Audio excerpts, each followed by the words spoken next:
मैं भूपेंद्र सिंह। आज हम बात करेंगे कि जो डेटा हमने कलेक्ट किया है सर्वे के द्वारा या किसी टूल्स से में भरवा के, अब चाहे क्वेश्चनायर है या रेटिंग स्केल है या इंटरव्यू शेड्यूल है, तो वो डेटा नॉर्मल है या नहीं, तो वो नॉर्मलिटी टेस्टिंग हम एसपीएसएस में कैसे करते हैं, तो इसके बारे में हम आज जानेंगे।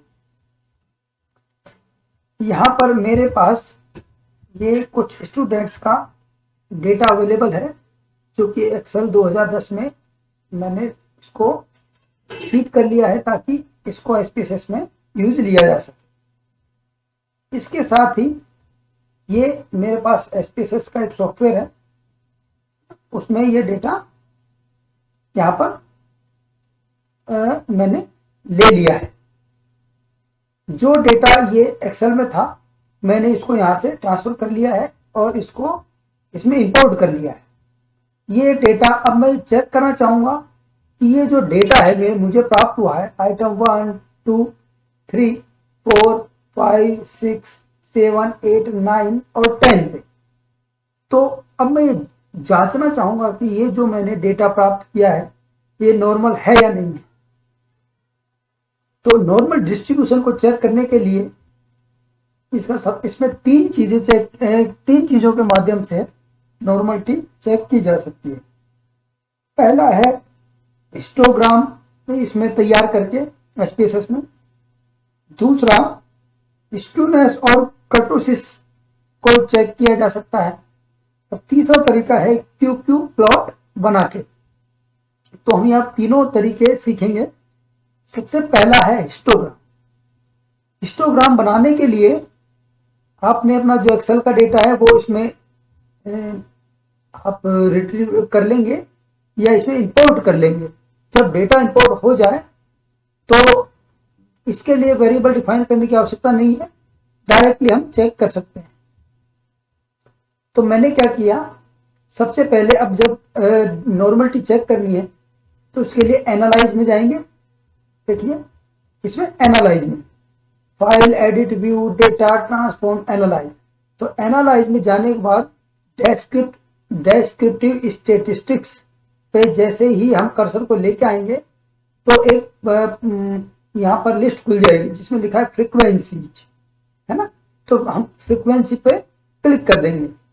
जैसे ही फ्रीक्वेंसी पे क्लिक करेंगे तो इधर हमारे जो आइटम्स दिख जाएंगे और उनका टोटल दिख जाएगा, यानी जो हमारा डेटा है, और इधर दिख जाएगा वेरिएबल का ब्लैंक स्पेस।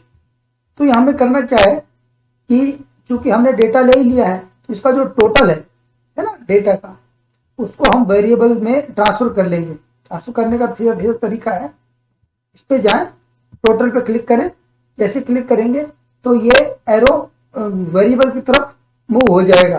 देखिए ये इधर कर दिया। लेकिन अब जब यहाँ से डेटा ट्रांसफर तो ये एरो इधर मूव हो रहा है ना, तो ये पुनः यहाँ भी लिया जा सकता है। तो मैंने क्या किया, इस टोटल को इधर ले लिया। अब यहाँ पर यदि कोई चेक मार्क आए तो उसको आपको हटा देना है। इसके बाद हमें सबसे पहले जाएंगे स्टैटिस्टिक्स में। स्टैटिस्टिक्स में किसी पर भी चेक मार्क नहीं होना चाहिए, है ना, और इसको कंटिन्यू सारे चेक मार्क हटा देंगे और कंटिन्यू कर देंगे। उसके बाद चार्ट्स में जाएंगे और चार्ट्स में कहीं पर भी चेक मार्क लगा उसको हटा देंगे और सबसे पहले ये हम हिस्टोग्राम पर क्लिक करेंगे और दूसरा इस पर क्लिक करेंगे show normal curve on histogram. क्या है, show normal curve on histogram, और इसको हम कंटिन्यू कर देंगे। इतना करने के बाद ओके बटन पे हम जैसे क्लिक करेंगे तो ये हमारा एक हिस्टोग्राम तैयार हो जाएगा। ये देखिए हिस्टोग्राम तैयार हो गया है। ये हिस्टोग्राम है ना फ्रीक्वेंसी का और ये टोटल। अब देखिए टोटल जो फ्रीक्वेंसी है उसके आधार पर हमने हिस्टोग्राम बना दिया है। ये आप नॉर्मल प्रोबेबिलिटी कर्व को देखेंगे तो इसको देखने से आपको इजीली समझ में आ जाएगा कि डेटा हमारा नॉर्मली डिस्ट्रीब्यूटेड है। यानी इस जो ये हिस्टोग्राम बना, यानी ये कर्व बना, इस कर्व के मेक के अंदर ही ये डेटा रहना चाहिए। हम लोग देखेंगे बहुत बढ़िया अच्छा कर्व बना है, इसका मतलब ये डेटा नॉर्मल है। एक तो तरीका ये हुआ। दूसरा तरीका है हिस्टोग्राम के अलावा कि स्क्यूनेस को चेक कर लिया जाए। तो स्क्यूनेस को चेक करने के लिए पहला तरीका समझ में आ गया, हिस्टोग्राम बना के। एंड हिस्टोग्राम बनाने के लिए क्या एनालाइज करेंगे, एनालाइज में जाएंगे, डेस्क्रिप्टिव स्टैटिस्टिक्स और फ्रीक्वेंसी में जाएंगे, है ना, और वहां पर जाके हिस्टोग्राम बना देंगे। अब दूसरा हम लेते हैं कि स्क्यूनेस को चेक करके, तो इसका सीधा सीधा तरीका एनालाइज में जाएंगे, डेस्क्रिप्टिव स्टैटिस्टिक्स में जाएंगे और डेस्क्रिप्टिव पे क्लिक कर देंगे। ये वही तरीका वही है कि यहां से टोटल ये जो आएगा हम इसको यहां पर ट्रांसफर कर लेंगे और ऑप्शन में जाएंगे। ऑप्शन में देखिए दो चीजें आपको दिखेंगी, ये मीन वगैरह सब हम हटा देंगे, स्टैंडर्ड डिविएशन, मिनिमम, इस सब पे चेक मार्क हटा देंगे। डेस्क्रिप्टिव ऑप्शन में चेक मार्क किस पे, एक तो कर्टोसिस पे और दूसरा स्क्यूनेस पे और तीसरा वेरिएबल लिस्ट पे, है ना, और उसके बाद कंटिन्यू कर देंगे। बाकी सब छोड़ के ये यहाँ कंटिन्यू कर दिया और ओके पे जैसे हम क्लिक करेंगे तो ये यहाँ पर दिखा दिया जाए। अब देखिए स्क्यूनेस आ रही 0.580 और कर्टोसिस आ रही है ये -0.882। ये एक्चुअल में अब यहाँ पर दो चीजें होती हैं ये वैल्यू 0.05 से यदि लेस होती है तो हम नल हाइपोथेसिस को रिजेक्ट कर देते हैं। तो दैट मीन्स क्या होता है, नल हाइपोथेसिस रिजेक्ट होने का मतलब ये है कि हमारा जो डेटा है वो नॉर्मल नहीं है। लेकिन अभी चूंकि ये वैल्यू हम लोग देखेंगे 0.05 से अधिक है और ये वैल्यू भी 0.05 से अधिक है, किससे, 0.05 से, है ना। तो दोनों से अधिक होने की वजह से हमने क्या देखा कि ये, इसका मतलब क्या हुआ, इसका मतलब ये हमारी हाइपोथेसिस एक्सेप्ट हो गई, यानी हमारा डेटा नॉर्मली डिस्ट्रीब्यूटेड है या नॉर्मल है ना। दूसरा तरीका ये हो गया। तीसरा एक तरीका है क्यूक्यू प्लॉट के माध्यम से नॉर्मलिटी चेक कैसे की जाए। क्यूक्यू बनाने के लिए सीधा तरीका है, वही एनालाइज में जाएंगे, एनालाइज में डेस्क्रिप्टिव स्टैटिस्टिक्स में जाएंगे और लास्ट में देखिए पीपी और क्यूक्यू प्लॉट दिख रहा है, तो हम लोग क्या इस क्यूक्यू प्लॉट पे क्लिक कर देंगे। जैसे क्लिक करेंगे तो ये इस तरह का खुल जाएगा। देखिए टोटल बार बार ये ऑटोमेटिक लिया हुआ है, यो है क्योंकि हमने पहले ले चुके हैं और एक ही उसमें फाइल में काम कर रहे हैं।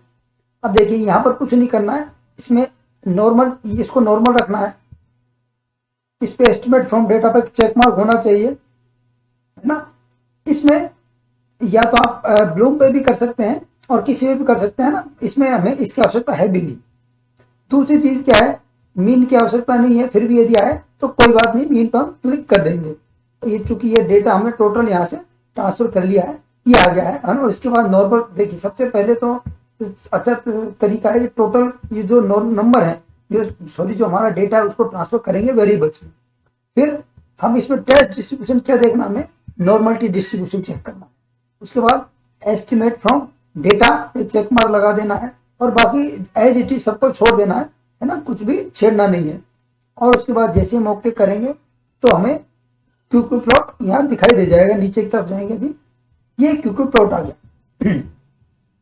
Normal QQ plot of total. अब देखेंगे यहाँ कि ये जो नॉर्मल लाइन है, नॉर्मल लाइन के दोनों तरफ डेटा डिस्ट्रीब्यूटेड दिखाई दे रहा है।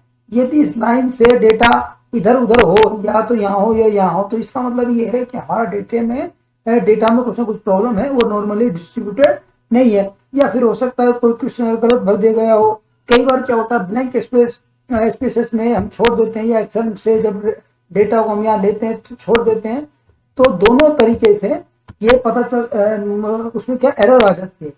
तो नॉर्मल क्यूक्यू प्लॉट में हमने देख लिया कि डेटा क्या है, नॉर्मल लाइन के इर्द गिर्द ही प्रसारित हो रहा है, विस्तारित हो रहा है। तो इसका मतलब क्या है, हमारा डेटा नॉर्मली डिस्ट्रीब्यूटेड है।